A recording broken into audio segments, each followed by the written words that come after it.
I got a call this last week from a potential client, and as we were walking through his business, it became apparent that 3 or 4 of his top customers accounted for 40 to 45% of the revenue of his company.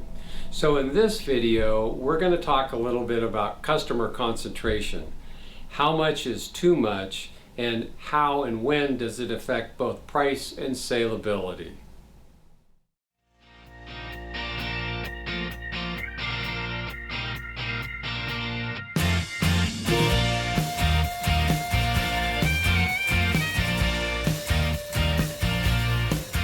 Now, we've dedicated this channel to the concept that the more you know, the better decisions that you'll make. So join me as I discuss buying, financing, growing, and selling privately held businesses. If you're a business owner, a first-time business buyer, or a trusted advisor, you've come to the right place. So if you enjoy this episode, hit like and subscribe, and let's get started. Customer concentration. So it's just not unusual to see small businesses with some level of minor customer concentration. As long as that percentage is, say, between 10 to 15%, it really doesn't have an effect on value and or the salability of the business. Where you start running into problem and need to be able to measure the risk of not only the customers, the percent of customer concentration that they hold, is if they start to reach, say, between 15 and 20%. Additionally, if you've got multiple customers, each having greater than 10% customer concentration, that reach, say, 30 or 40 or 50%, you really have to do your due diligence on each and every one of those customers.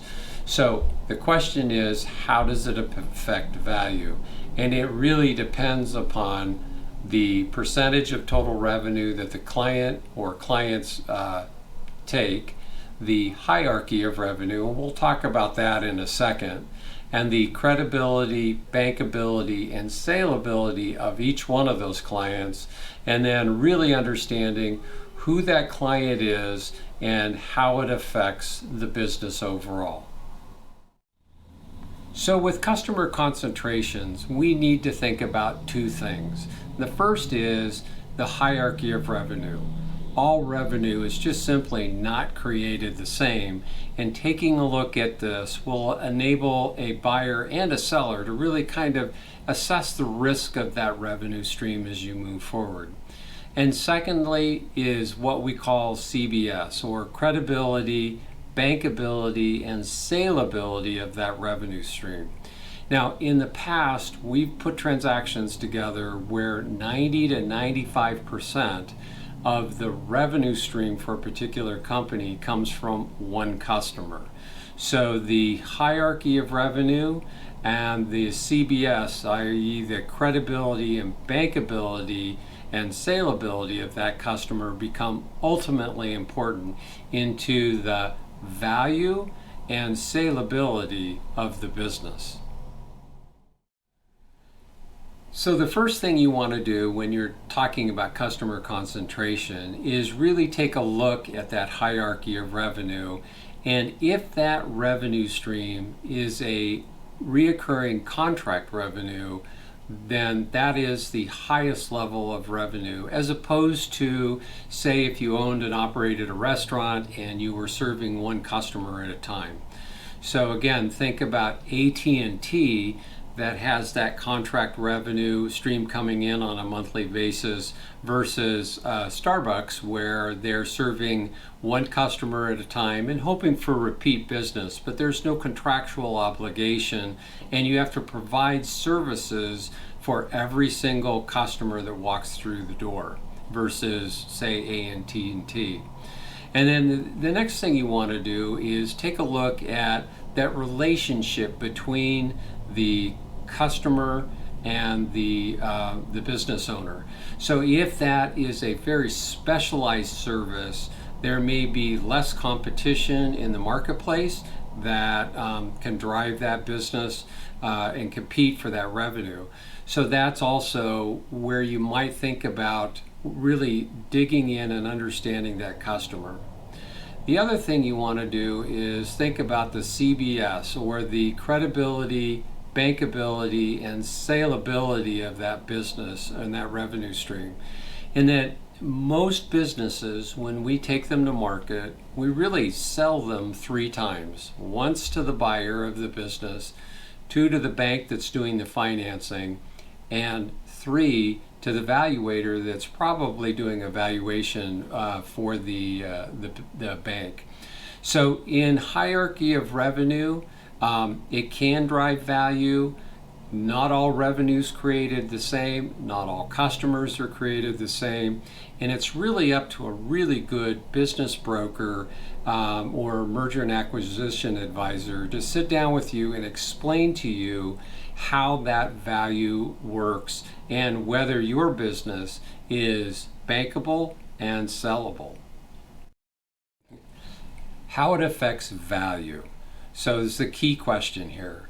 And taking a real deep dive into understanding who the customer is and what that relationship is, as well as the services that are provided and supplied to that customer.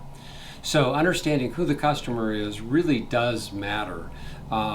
If you've got a customer that has, say, a 10-year history of services, and that you, as the business owner, provide a service or a product that really is unique, then that value can actually go up. If your product or service is easily found in the open markets, then that's probably going to have some level of lower value to you. And then finally, the relationships. So when we talk relationships, you talk about, is the relationship between you, the business owner, the company, transferable to a new buyer, and what will your customer think? So if you've got a personal relationship, say owner to owner, that's probably going to be a little bit harder to transfer.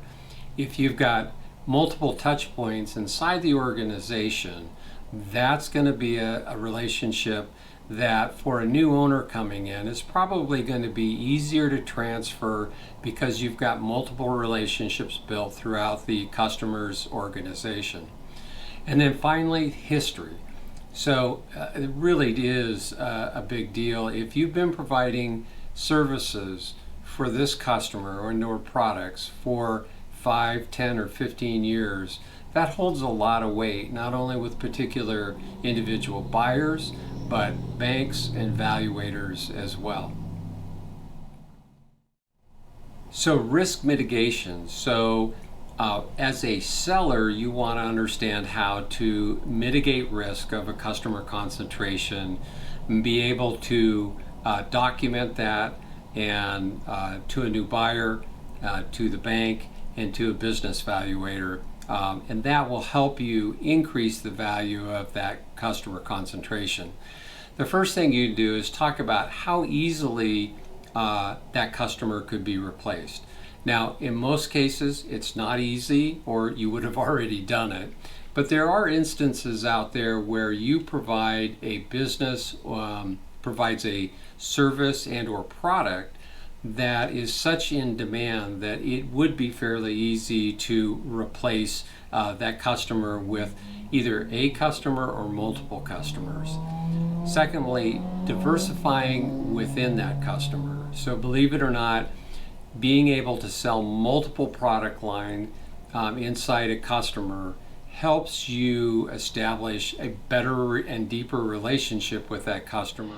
The other thing you want to think about is profitability versus revenue. So if you have a 30% customer concentration with one client, but it only produces, say, 5% of your profitability of the company, then there's a little bit of risk mitigation involved in that. It's not a one-to-one relationship. The other thing is to take a look at supply chain issues and how the companies relate. So how it affects value really depends on who the customer is and the risk mitigation process around those customers. So let's talk about credibility, bankability, and sellability.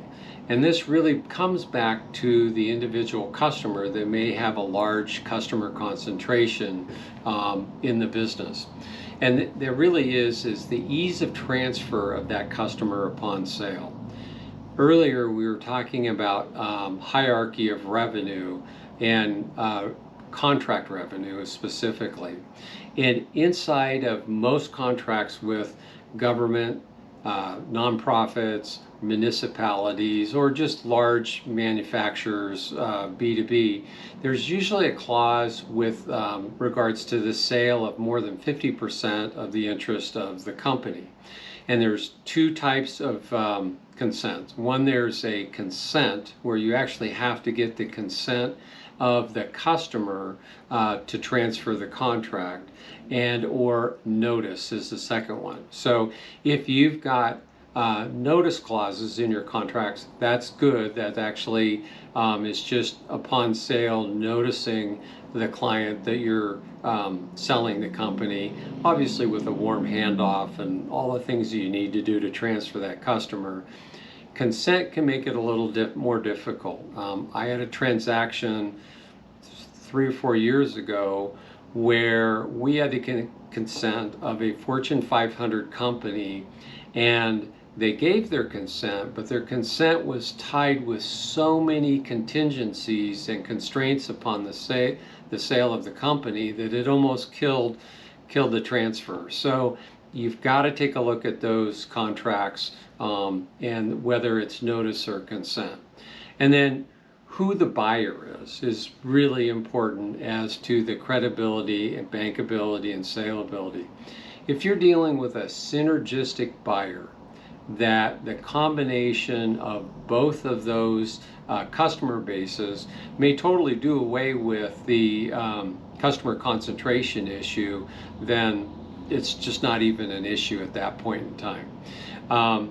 And then, do they have an established relationship? Does the buyer already have a relationship with that customer providing other products and services? So again, it takes, you really need to understand the customer, the contracts, if you've got them, whether it's a notice or consent, and then who that buyer is, because that can affect not only the credibility, bankability, but ultimate salability and the value of that business. So customer concentration, does it have an effect on value? Absolutely, it can.